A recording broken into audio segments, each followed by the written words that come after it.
So ಸಾಕಷ್ಟು ವಿಚಾರಗಳನ್ನ ಹೇಳಿದ್ರಿ. ಇವಾಗ ನೀವು ಮಾತಾಡ್ತಾ ಹೇಳಿದ್ರಿ ಶಿವರಾಜ್ ಕುಮಾರ್ ಅವರ ಅಭಿಮಾನಿ ಅಂತ ಹೌದು ಹೇಳಿ. ಮೇಡಮ್. ಅವ್ರದ್ದೊಂದು ಡೈಲಾಗ್ ಹೇಳ್ಬೋದಾ ಯಾವ್ದಾದ್ರು?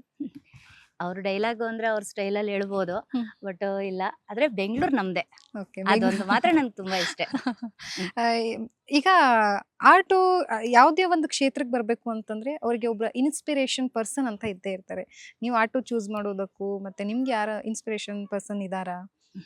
ಇಲ್ಲ ಮೇಡಮ್. ನನಗೆ ಇಂಥವ್ರು ಇಂದ ನಾನು ಕಲಿತೆ ಅಂತ ಇಲ್ಲ. ಹ್ಮ್ ಬಟ್ ನಮ್ಮ ಬೆಂಗಳೂರಲ್ಲಿ ಹೆಣ್ಮಕ್ಳು ನಾನು ಕಲಿಯೋವಾಗ ತುಂಬಾ ತೀರಾ ಕಮ್ಮಿ ಇತ್ತು. ಹ್ಮ್ ನನಗೆ ನಿಜವಾಗ್ಲೂ ನನ್ಗೆ ಆಟೋ ಕಲಿಬೇಕು ಅನ್ನೋ ಉದ್ದೇಶನೇ ಇದ್ದಿದ್ದಿಲ್ಲ. ಓಕೆ. ನನಗೆ ನಮ್ಮ ಮೇಡಮ್ ಇದ್ಕೊಂಡು ನೀನು ಕಲಿ, ನಿನ್ನ ಕಾಲ್ ಮೇಲೆ ನಿಂತ್ಕೋಬಹುದು ಅಂತೇಳಿ ನಮ್ಮ ಮ್ಯಾಗಿ ಮ್ಯಾಮ್ ಹೇಳಿದಾಗ ನನ್ಗೆ ಇವತ್ತಿಗೂ ನಾನು ಆಟೋ ಕೀ ಮಾಡಿ ಸ್ಟಾರ್ಟ್ ಮಾಡೋವಾಗ ನೆನೆಸ್ಕೊಂಡೆ ನಾನು ಎತ್ಕೊಂತೀನಿ.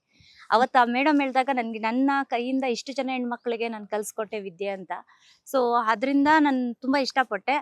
ಮತ್ತೆ ನನಗೆ ತುಂಬಾ ಇಷ್ಟ ಅಂದ್ರೆ ಮಾಲಾಶ್ರೀ ಮ್ಯಾಮು ದುರ್ಗಿ ಫಿಲಮ್ ಅಲ್ಲೆಲ್ಲ ಮಾಡಿದಾರಲ್ಲ ಆಟೋದು, ಆ ತರ ಅವ್ರ ಸ್ಟೈಲು ಅದು ಈ ಸಲ ನನ್ಗೆ ಆ ಸ್ಟೈಲ್ ಮಾಡ್ಕೊಳ್ಳೋಣ ಅಂತ ಅದು ಅನ್ಕೊಂಡ್ಬಿಟ್ಟಿದೀನಿ. ಆ ತರ Okay. ಅವ್ರದ್ದು ಇದ್ರಲ್ಲಿದೆ ನನ್ಗೆ ಅವ್ರದ್ದು ಆಸೆ ಇದೆ ನನ್ಗೆ. ಓಕೆ.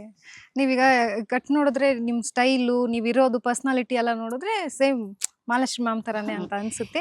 ಏನು ಇದ್ರದ್ದು ಗುಟ್ಟೇನು? ಇಲ್ಲ ಮ್ಯಾಮ್, ನನ್ನ ಇಷ್ಟ ನನ್ನ ಹೀರೋ ಹ್ಯಾಟ್ರಿಕ್ ಇರೋವ್ರಿಗೆ ಕ್ಯಾನ್ಸರ್ ಇತ್ತಲ್ವಾ, ಅದಕ್ಕೋಸ್ಕರ ನಾನು ಹರಕೆ ಹೊತ್ಕೊಂಡಿದ್ದೆ ಅವ್ರಿಗೆ ವಾಸಿಯಾಗಿ ಅವ್ರು ಬಂದಾದ್ಮೇಲೆ ನಾನು ಹೋಗಿ ಮುಡಿ ಕೊಡ್ತೀನಿ ಅಂತ.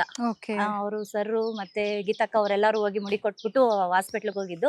ಅವ್ರು ಬಂದಾದ್ಮೇಲೆ ನಾನು ಹೋಗಿ ಮುಡಿ ಕೊಟ್ಟು ಬರ್ತೀನಿ ಅಂತ ಹೇಳಿ ಹೋಗಿದ್ವಿ.